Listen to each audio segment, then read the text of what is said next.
Hi, this is Dr. Liv with a therapy note on the butterfly hug. Do you feel agitated, anxious, stressed, frustrated, or worried? Take time right here and right now to practice a self-soothing technique known as the butterfly hug. While sitting, cross your arms over your chest so that your hands are touching your shoulders. Close your eyes. Slowly breathe in through your nose, inhaling slowly for 5 seconds. Hold the breath for 5 seconds. Then slowly exhale, breathing out through your mouth for 5 seconds.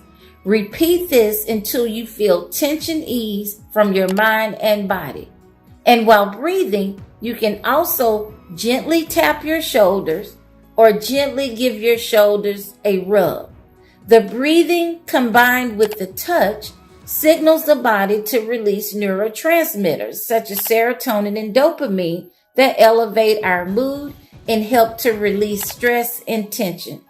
You can also combine the butterfly hug with saying or thinking positive affirmations for optimal self-soothing and relaxation. Be sure to check out the videos below for more insight on this topic.